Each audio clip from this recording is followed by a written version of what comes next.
Hello, everyone, and welcome to our UN Behavioral Science Week session on building capacity when it comes to behavioral science in the UN. So this is one of many events taking place this week during UN Behavioral Science Week, which is bringing together 46 entities across 15 events over 5 days. We are on day 4 of 5. So today we'll be hearing from speakers topic of capacity building, but after this we have a discussion on advanced methods, as well as some practical examples in the expos later on today and tomorrow, and an interesting discussion on going local to global when it comes to behavioral science, and global to local as well, and what that means for application of it. So still more to check out during the week, and we have our website with the recordings, which will be on there shortly, if you want to check out what's happened over the last number of days as well. Okay, so a little bit about the Behavioral Science Group. So we are coordinating the UN Behavioral Science Week, bringing together all these entities. We are over 7,000 members from more than 70 entities in 150 countries. So lots of interest when it comes to behavioral science across the UN. If you're in the UN, you're welcome to join the group, obviously. This is an initiative for you. If you're outside the UN, you can also join as an observer if you'd like to be a part of our discussions, hear about what we're doing, and be involved in the work that we do. So we'll put in the chat shortly the links to join the behavioral science group if you haven't done so already. So why behavioral science today? So obviously there are many reasons why we're exploring behavioral science. We'll unpack throughout the sessions, but an important one here is behavioral science is part of the UN 2.0 agenda of the Secretary General, which essentially means that these are 5 areas the Secretary General has deemed important for the UN to be nimble and effective and really deliver on his ambitious agenda. So they're behavioral science alongside data, digital transformation, innovation, and strategic foresight. So lots of, you can see throughout the week, we've had sessions that look at the intersections of across these areas, but just to say behavioral science is elevated in that way. And in the resources that are shared, you can read a bit more about what this means and why and how we're doing this across the UN. So in those resources, there's the Secretary General's guidance note on behavioral science. There's also the UN Behavioral Science Review, which features case studies from the UN, and a policy brief from Secretary General as well. So lots there to unpack. And there's also a link to, of course, join the group as well. So with that, I am not moderating today's discussion. I'm going to turn it over to Abigail Dalton from the World Bank, who's been working in behavioral science for a number of years and has been driving initiatives there. So she's going to moderate today's discussion. And over to you, Abby. Great. Thank you so much, Mary. Welcome. This is an exciting event because I think it really captures a lot of what the whole week is about, which is how do we think about capacity building, training, long-term sustainability of these learnings from the work that we're doing. So you can see on the screen here, if you have a question, please put it into the Q&A box. We'll be keeping an eye on that. Mary, can you go to the next slide?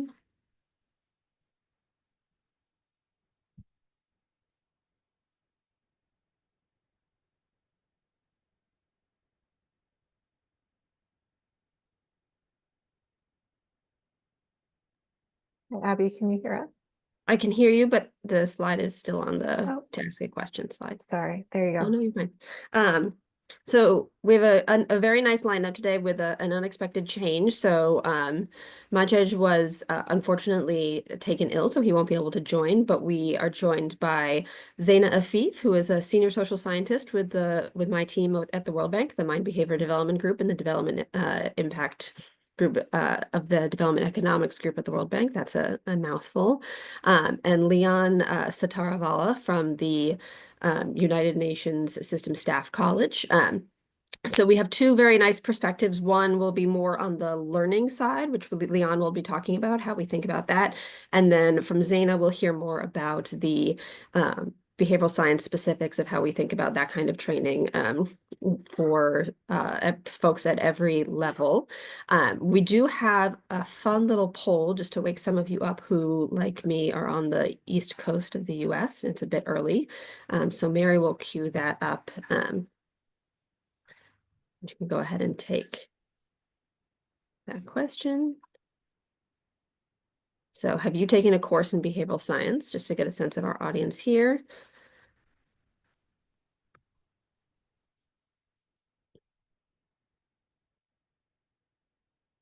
All right, it seems like maybe not an even split, but we've got a fair number of folks who are new to behavioral science in general. Give everyone a couple more seconds here.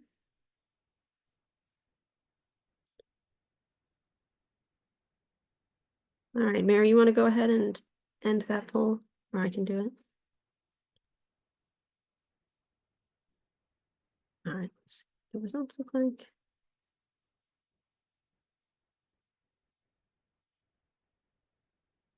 I actually can't see the results, Mary, but that may just be a me problem. Okay. Well, So it looks like in terms of have folks taken behavioral science course before, a majority of you have, but it's not an overwhelming majority. So that's good to know in advance of today. And then the second one, Mary, I don't know if you can see those answers. yeah. So it was 62%. Okay. Um, Great. So why don't we turn it over to Leon? Why don't you get your screen going? And as I mentioned, Leon is joining us from the United Nations System Staff College. So Leon, it'd be great if you could share a little bit about what they do. Again, if folks can put their questions in the Q&A box, we'll be keeping an eye on that.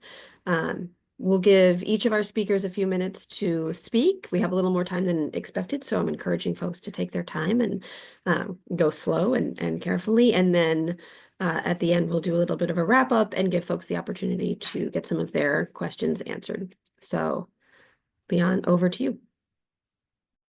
Sure. Thank you so much, Abigail, and good morning, good afternoon, good evening, colleagues. My name is Lian Satarawala, and I'm with the Transformation Portfolio at the UNSSC, and I'm here to talk a little bit about the module that we've developed, as well as maybe a few points on how we developed it and what you can expect. But before we get started, I wanted to share a few questions that we often receive at the UNSSC. So what is behavioral science? Whose responsibility is it? How do we get started? How can we make it real? So we've been receiving these questions for a while now. And for us, this really matters because UNSSC's focus is on providing tailor-made learning solutions for UN personnel. And recently, we've also been recognized as the Center of Excellence for UN 2.0 learning, which is also another reason as to why we may be receiving these questions.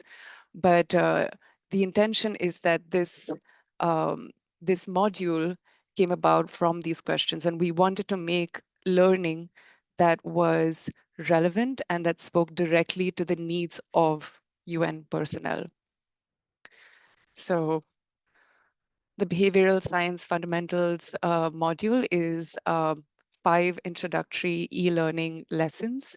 This has key readings and resources from across the UN system, a workbook for you to compile your insights with, 5 lessons based on instructional design, and also sharing activities for you to see what other colleagues from the UN are sharing, and also a simulator for you to actually experience what it could be like to take your first steps in behavioral science. So that's a bit about the module. We've designed it exclusively keeping UN personnel in mind. It's accessible on the Blue Line platform, which I will be sharing details on shortly, and it's freely available. Our intention was to make this freely available as a service to the system.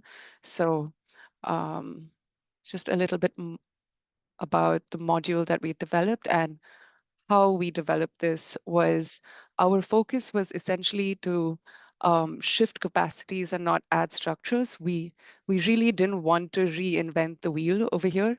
So the intention was to initially conduct a landscape analysis of over 15 UN entities. So to really understand what are the guides that are being used, what are the tools that are being used, the methodologies, the case studies, are there any reports or success stories that we should be aware of or good practice in the UN system. So the first step was to compile all of this information and The second step was to really focus on convening insights.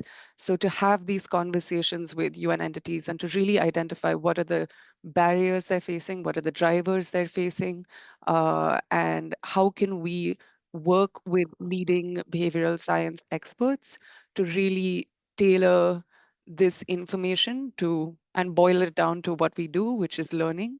So how can we focus on making this learning relevant, accessible, and based on your needs, essentially.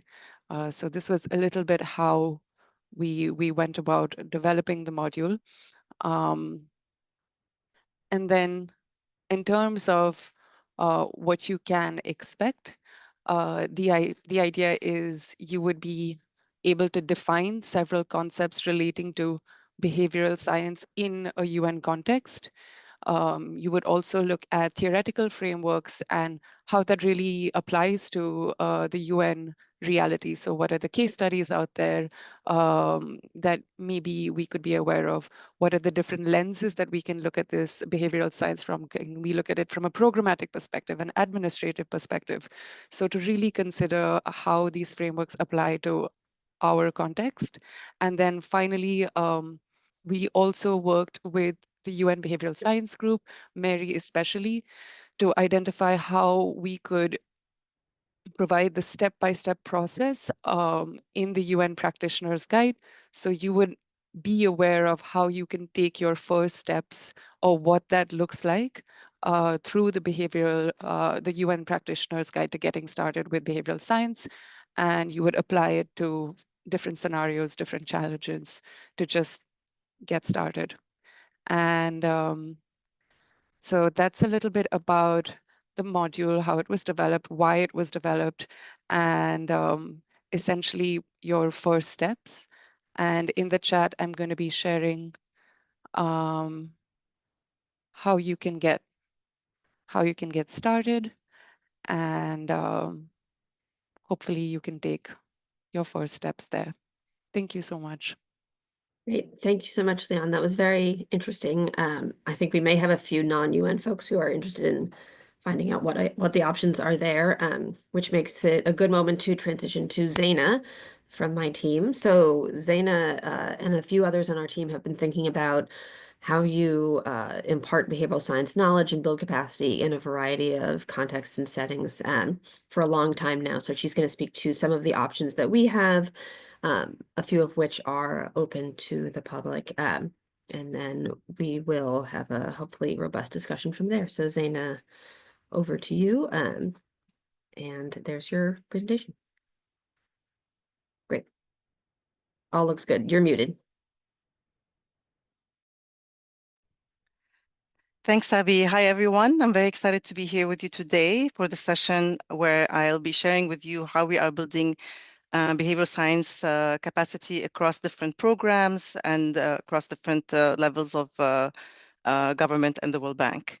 In this short presentation, I'll explain why it is important to build behavioral science across multiple functions in the government and what our training programs look like and the different formats we use to deliver them.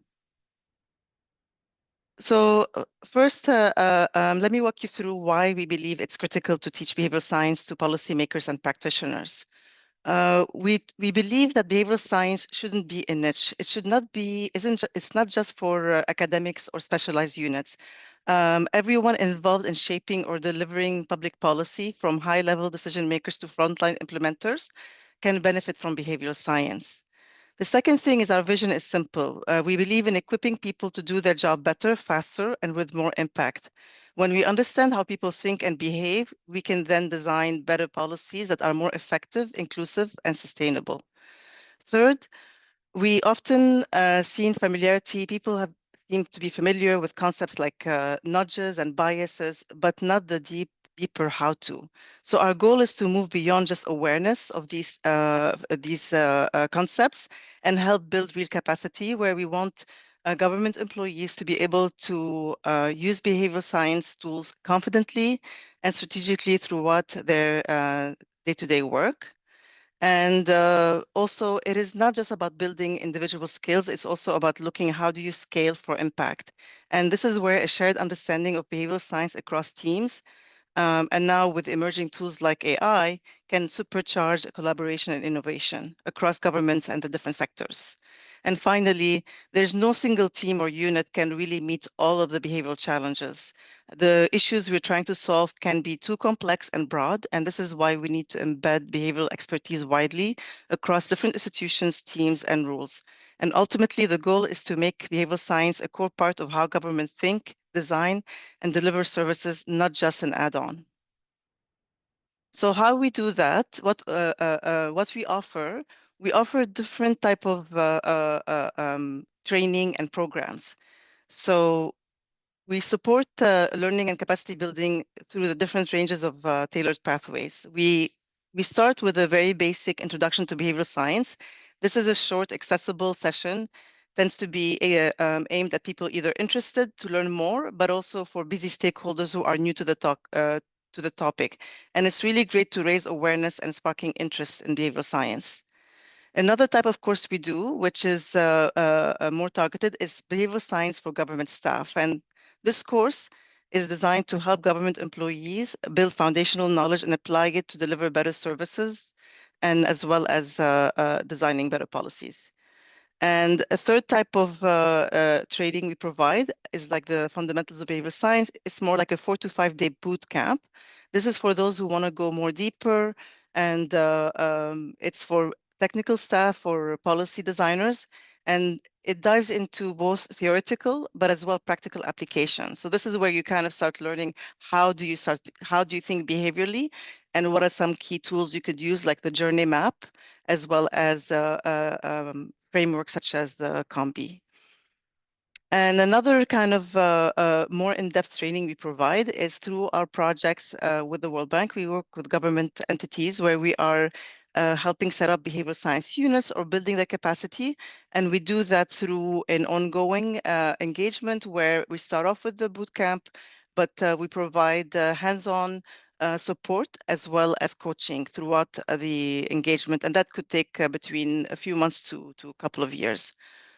We also provide methodologies related training, and these tend to be focus session or full training, and they're really more focus on methods such as how do you measure social norms, how do you address it, but also technical sessions such as how do you conduct randomized controlled trials, how do you do behaviorally informed SBCC.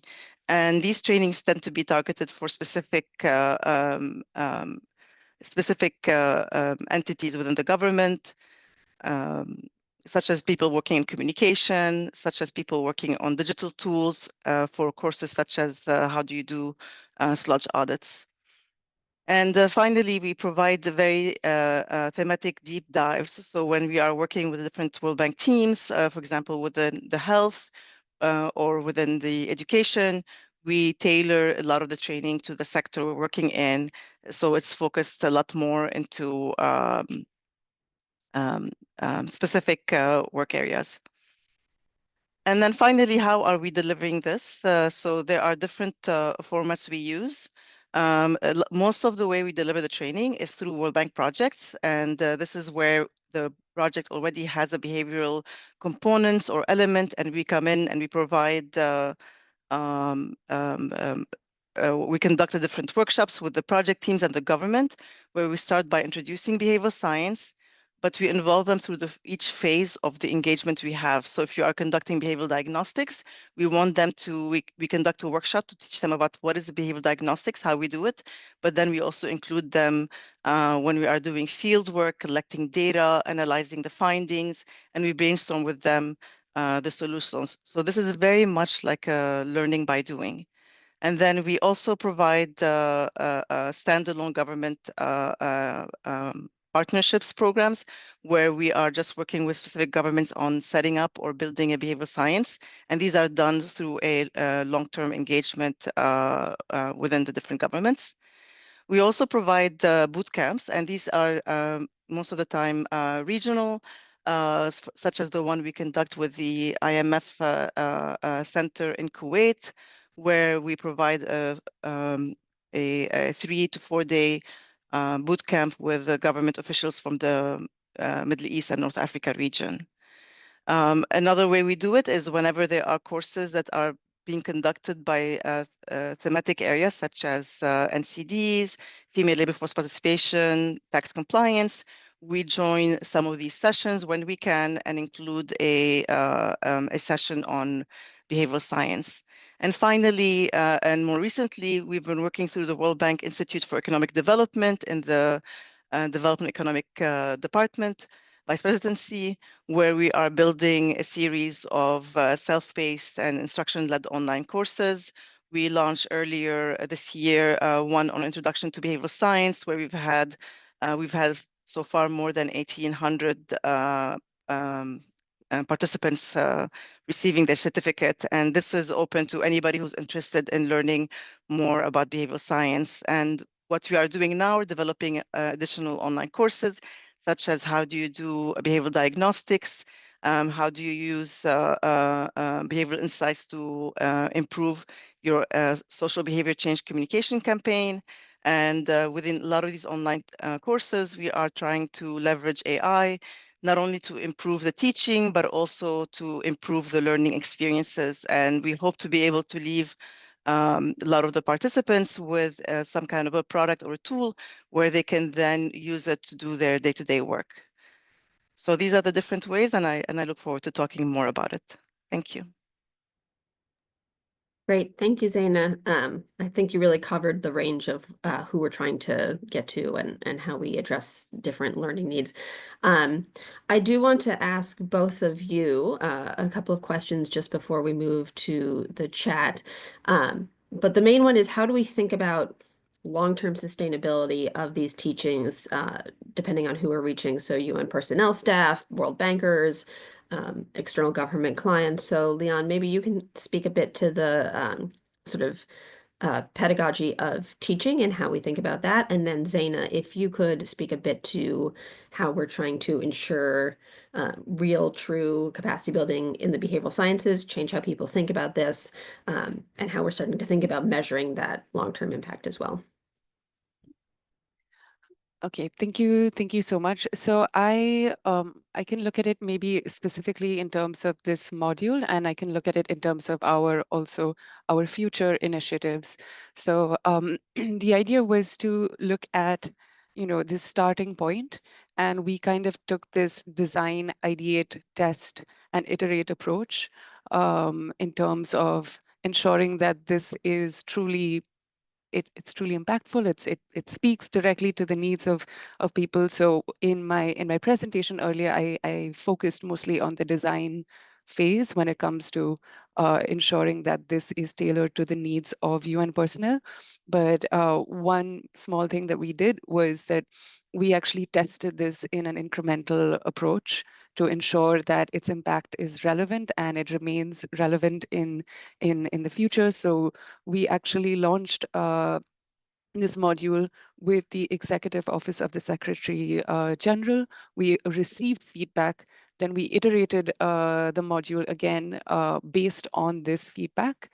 And so that was one area. And then in terms of systematically ensuring that this remains impactful, it remains relevant, we do have check-ins with different stakeholders to ensure that this is keeping up to date with what's happening out there in the world. So that's one area within this module. However, happy to share that this module, when we look at evaluation levels of impact, this module will focus on level 1 evaluation. So how satisfied do people feel with this, or so this, because it is a starting point.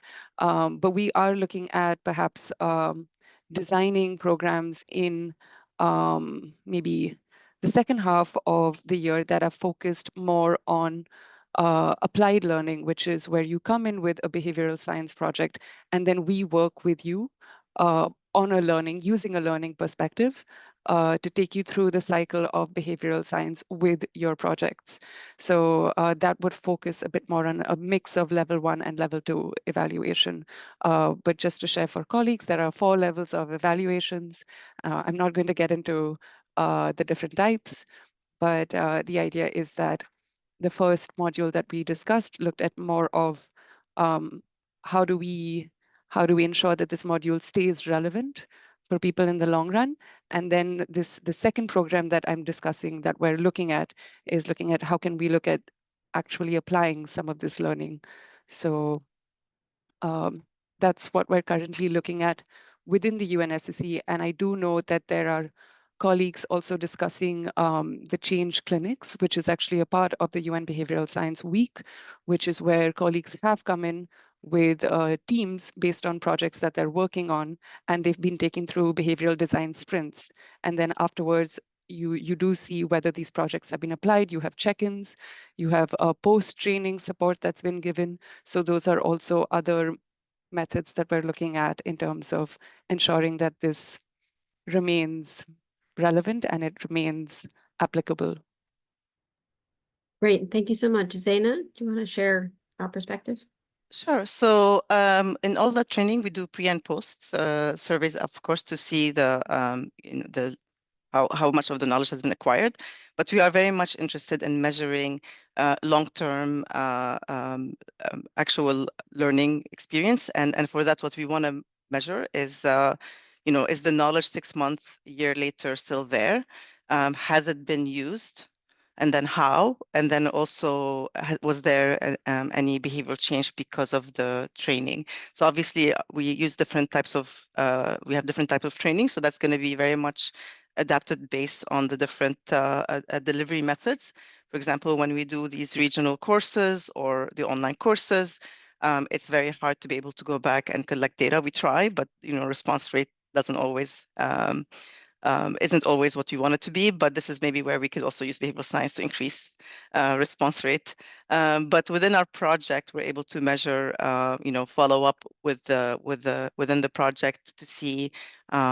We're able to basically see if these learnings have been used, but as well, we are able to see if there has been certain behavior changes accomplished, such as, for example, increasing collaboration or increasing take-up. So these are different ways we're able to measure to see if the change happened. But this is still work in progress for us, and we're very much, if others have experiences they'd like to share, please do so. We'd love to learn also what has worked with other people in the UN system. Great. Thank you, Zaina. A couple of questions were related, and so I'm going to pose it in one form to both of you. One person had asked how the World Bank and the Embed team identify and incorporate diverse perspectives and practitioners from various backgrounds into their work. And then for, I think, the UN, there was also a question about also for Zaina about working with governments versus UN, which we'll also think of, I think, as like multilateral organizations versus others as students. So maybe, Leon, I don't know if you've thought a little bit about this, since obviously the UN is a very diverse organization. And Zaina, if you want to speak a bit to that, I think we have also a similar situation where the World Bank is extremely diverse. We have lots of different learning styles, and then we also have the regionally specific courses like in Kuwait for the Middle Eastern policymakers, but also this online course which is trying to reach everybody. So interested in your thoughts on how we're thinking about different perspectives, different learning styles, different backgrounds. Happy to jump in. So when it comes to diverse perspectives, this is actually one of the challenges we experienced, because the idea is that we wanted this module to be accessible for UN personnel across the system. So we actually considered maybe diversity in 3 or 4 different kind of ways. One was SDG based. So do we have enough examples that are SDG based? The second was, are we considering different geographies? Are we considering different UN entities' mandates? So do we have case studies? Do we have testimonials that really speak to how behavioral science can be done in different contexts? And then we also looked at, accessibility, areas like that. So it would be like, inclusion and accessibility were also maybe a third factor that we considered into trying to make this module accessible for personnel across the system. And I think the last is that when it comes to behavioral science, I think I mentioned this earlier, but to also consider it not just from a programmatic perspective, but also an administrative perspective, because you can see behavioral challenges in both areas. Great, thank you, Zaina. I just wanted to quickly respond to a comment about the course. Online course is right now, the online course we have is online, currently appears closed because this phase is now closed, but it will reopen soon. So do sign up if you are interested, and you will be notified once it's available. To talk about how we deal with diverse background and audiences, we really, excuse me, we really tailor to, I'm sorry, one second. I apologize. We really try to adapt the training to the audience we have. So when we are, for example, doing these regional courses, you have people coming from the 20 different countries, and they come from different departments, and they come different level of understanding. What we try to do is understand, when we are designing the course, we try to learn more about who those individuals are and try to tailor the course to where they are at. And sometimes you do have a mixed bag. So a lot of our training in person tend to be very interactive. So we try to group people in a way that everybody's trying to get the most out of them. So we really try to meet people where they are when we are designing our training. The same goes when we are working, for example, with health practitioners.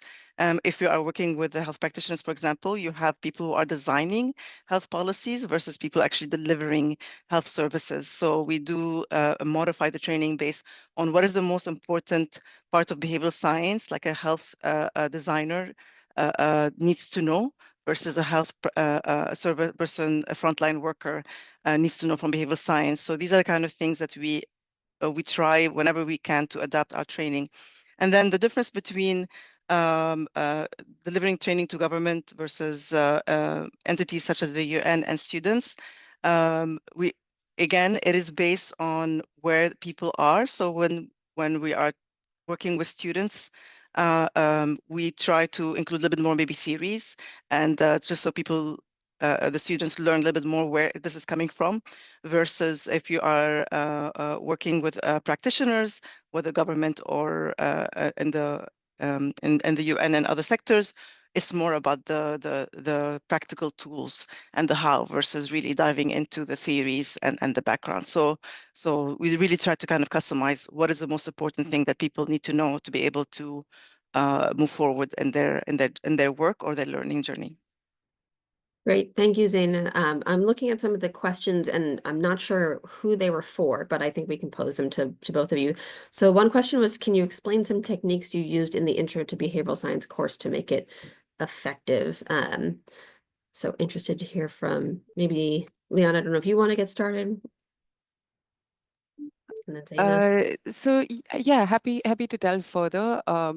So as I mentioned, one was maybe as Zaina mentioned, but I mean, the idea was to really identify what are the needs of our target audience.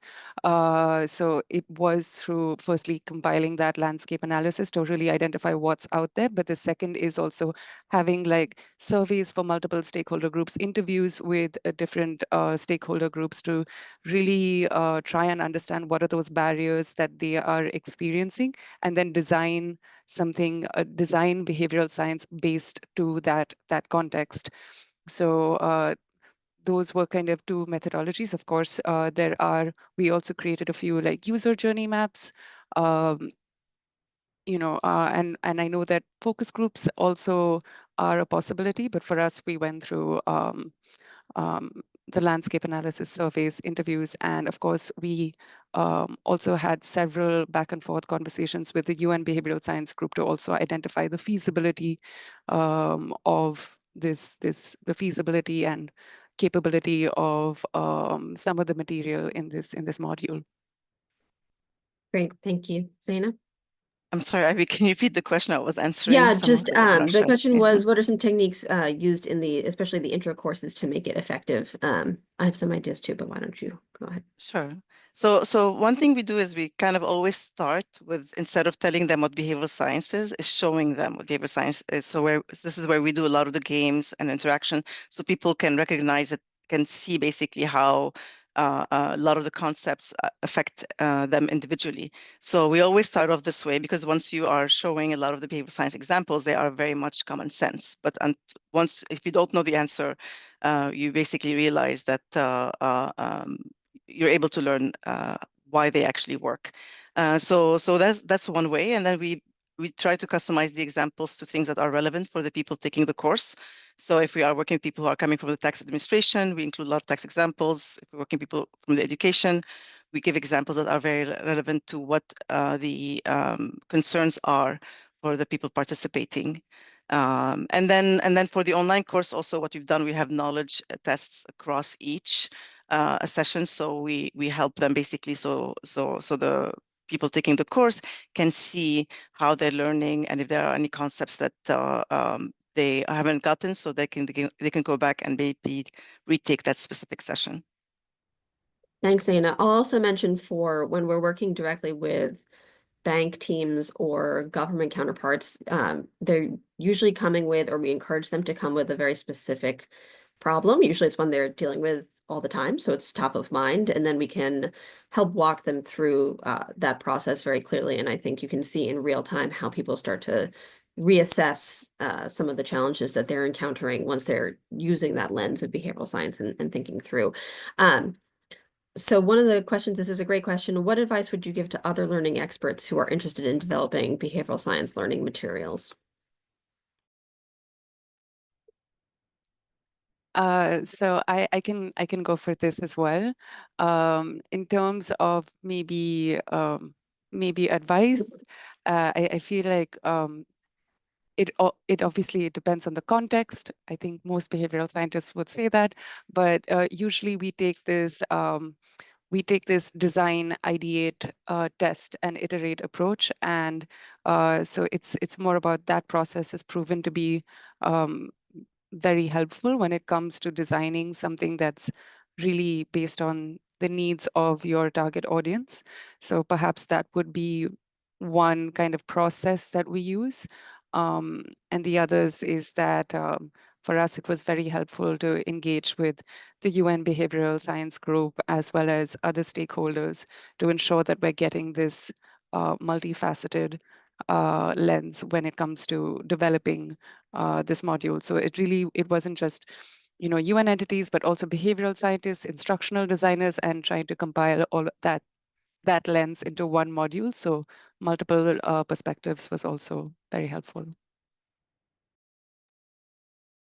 Abby, do you mind also repeating the question? I'm just troubleshooting something Yes. for one of the questions. Yes. I was organizing my last thought, so hang on. But it was, what advice would you give to other learning experts who are interested in developing behavioral science learning materials? So one thing we did before we developed our online course is to any of our courses, not just the online, we did do a kind of a landscape study to see the different people already offering courses and what works, and we also talked to them to see what their experience is like. That really helped us figure out why should we create an online course if other courses already exist, and what would be the added value for the World Bank to have such a course. Because if there's a UN or other agency already has a course, there's no reason for us to create one. We should just encourage people to attend the other courses. So definitely do a feasibility study, talk to the different people doing already providing behavioral science courses to see what is your added value. Maybe you have a specific target group, maybe you have a specific country, region, sector, and no such course exists, or maybe other courses exist, but they're expensive. So these are different reasons why you might want to be able to consider designing your course. Thanks, Zaina. I just want to clarify something because I've seen a couple of questions pop up in the chat. So the Institute for Economic Development course that Embed developed is currently closed for registration. There is a timed registration window, so the first one just ended. If you sign up on the website for the mailing list, then you should be able to see the next time that this opens. But I guess maybe this is a question for Zaina and Leon. So Zaina's thinking specifically about the Institute for Economic Development course. It was quite introductory. So what do you think is next for this course, and how are we thinking about sort of building on that and the interest garnered there? And then Leon, related to that, I'd be interested to hear what the pathway is, or how you're thinking about the pathway for training for UN staff in behavioral science and as you move forward. So we've been very happy with the feedback we're getting from the first online course, and that we've just launched. The next one we're working on is how to do behavioral diagnostics.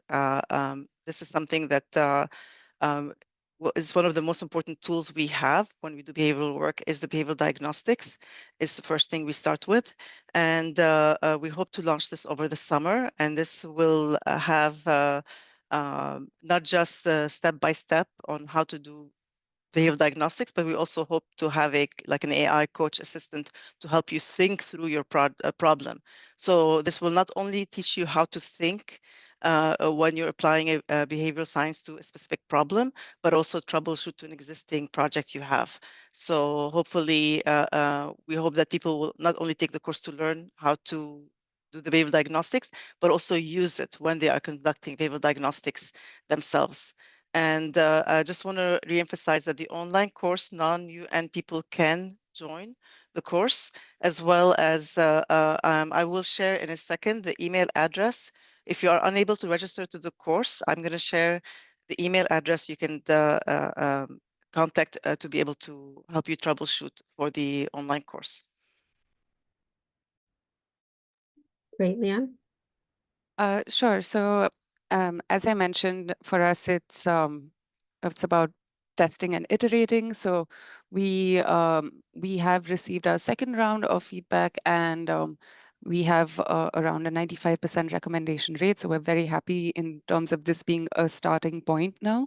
And the idea is that we want to take our programs to a more online interactive space now. So the idea is that for the path we have each module on a cutting edge skill of the quintet of change. And the idea is that in the future, we would have a program for each cutting edge skill of the quintet of change. And this is where behavioral science would come in. So as I mentioned, the idea is it would be considering an 8-week online program where colleagues from across the UN system could collaborate together. You would need to identify a project within your sphere of influence, and then we would take you through how you could learn how to apply some of the theoretical frameworks that we've mentioned in this module to your project. And it would be done through interactive webinars, but also maybe peer learning that we're also delving into. So how can we all learn from our own projects, from colleagues from across the system? So that would be maybe the next step, but that we're looking at that for maybe the end of the year, considering perhaps right now is a challenging time, and to be mindful of the same is to perhaps keep this in mind for the end of the year. Thank you. I want to add on partially because I know this is something we're discussing, but how are both of you thinking about integrating or not integrating the use of AI for learning and training? We've talked a little bit about this in other capacities this week. So interested to hear if you're seeing it as a useful tool, something to be careful with, etc. I can start if you want, Leon. So we're very excited to be using AI in a lot of our different training delivery. And one way we are using AI is to kind of help us create some of these courses.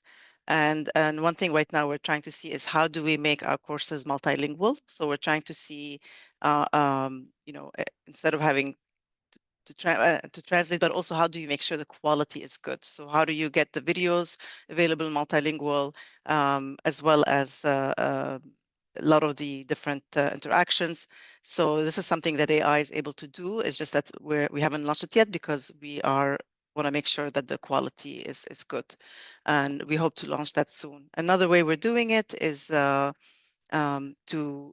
basically provide it as a tool, like I've mentioned, like an AI coach assist. So this is another thing is for example, when you are learning, what I found incredible with AI is a Socratic method.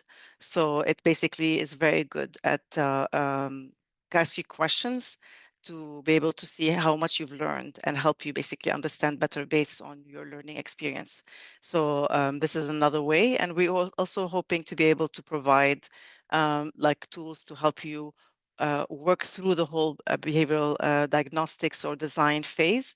So we're hoping to have products where you can actually use it to, as you are doing behavioral diagnostics, it can take the data, do data analysis, give you kind of insights, and walk you through step by step, whether it is the diagnostic phase or the design phase. So we're very excited about this and hope to launch a number of products this year. Great, thanks, Leon. So we consider, I mean, if I try to break it down, we consider AI maybe in different like phases. So one is maybe, as Zaina mentioned, how can we use it within kind of the learning process as we develop these modules, these learning processes? How can we use AI? And it's even being right now used for some of our videos.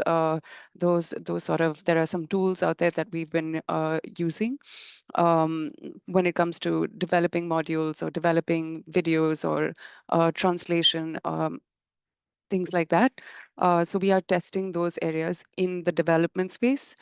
Then there is basically the mindset space, where if you see maybe within this, the link that I shared, it actually, it's not just behavioral science, but it also links you to a digital module, which is focused on mindset around digital. So some of these, how can we consider inclusion? How can we consider maybe these very ethical aspects of digital with various AI case studies? And then there's maybe the third facet, which is also maybe focusing specifically on, digital skills around that. So that is something that we are also delving further into, both in the e-learning as well as maybe the sprint or boot camp sort of method. But that is still under development, but it is an area that we are currently exploring. And happy to share, it's also for hopefully our future behavioral science programs. It is something that we would look into when it comes to ideation or design. Of course, we work with experts, but it is interesting to see that back and forth and how that could work. So those are the three aspects that I spotted. Great, thank you both. I have two more, hopefully substantive questions from the chat, and one that I have for both of you, recognizing we might end a few minutes early just because we had an unexpected speaker change. But a few folks in the Q&A asked, are there specific pathways or opportunities for experienced professionals from similar backgrounds to contribute to this important work? So I imagine that's colleagues within the UN, colleagues from a variety of, as I mentioned, experienced backgrounds who might want to help develop these courses, share materials, etc. I'm so sorry, if you could repeat the question again, that would be very helpful. It is, in brief, how can folks in this webinar and other experienced professionals contribute to the trainings that we're developing? How could they contribute to the trainings that we're developing? Yes. Or how can they take their first steps? Or how can they contribute to the, so if you are an experienced behavioral science professional, how can you contribute? Okay, in that sense, where we're always looking to collaborate with different behavioral scientists when it comes to our programs. So that could be one way of supporting us. We do regularly compile case studies. So that is also an area that we do look into in terms of like, what does good practice consist of across the UN? So that could be also another area of support. But those are the two that come to mind. And of course, for those looking to get started, the UN Behavioral Science Group is a great form. There's the Practitioner's Guide, and which is freely available to all.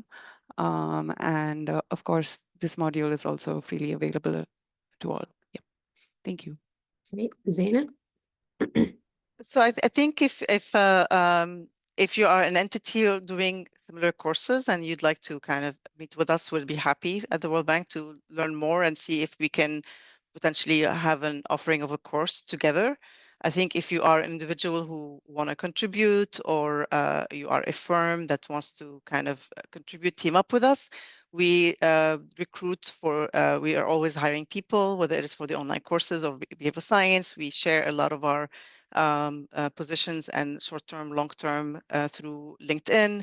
A lot of times also we have for vendors, you know, we have RFPs that vendors can also apply to. But if you are an existing entity, a UN entity or similar NGO, and you already have a training program and you'd like to kind of see potentially if there's a way for us to collaborate, you know, we're happy to talk. I can put my email address, or you can email the embed@worldbank.org as well.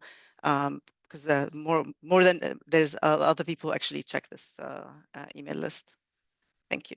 Great, thanks, Zaina. And last question to both of you. For those who are new to behavioral science and to all of this, and it seems like we have a fair number of folks who have not taken a course attending today, what do you suggest, where do you suggest they start for their first steps?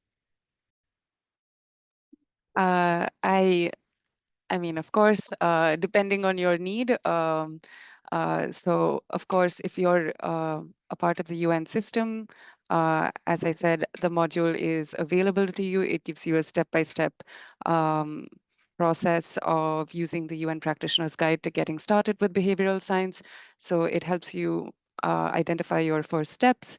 But as Mary just shared in the chat, there's also, you know, the UN Behavioral Science Group, in case you would like to share that with different colleagues, as that's also a space where there are general many introduction / knowledge sharing sessions. And I'll hand over to Zaina for any introductory starting points. I think the UN already, Mary's sharing incredible amount of resources available, such as the UN Practitioner's Guides to Getting Started with Behavioral Science. Also, for those who work in the SBCC space, I know UNICEF has an incredible set of resources available on incorporating behavioral science in SBCC. And there's always also our online courses. You can also take a look at our websites to see kind of examples. We have a lot of our behavioral diagnostics are actually available. A lot of our tools. We also, for those interested, I think this was shared, but I can share it now. We have a behavioral diagnostic toolkit for non-behavioral scientists that it's focused on gender and take-up of service, targeting women for take-up of services, which I think is a great way to start learning how to actually think behaviorally. So there's amazing tools out there that you can have access to be able to learn a little bit more about behavioral science. I think the question is what to start with, because there is an overwhelming amount of content out there. Great. Thank you both. This was incredibly informative. I think a lot of resources are shared in the chat, and I know there will be follow-up from this and the other sessions during the Behavioral Science Week. So I just want to thank you both, and also Mary and her whole team who have organized this week really beautifully. Again, any questions, I think we have emails in the chat, and hopefully this inspires folks to either get started or continue their capacity building learning journey in behavioral science. So have a great start to your day, lunch, end of your day, depending on where you're joining us from. Thanks, everyone. Thank you. Thank you.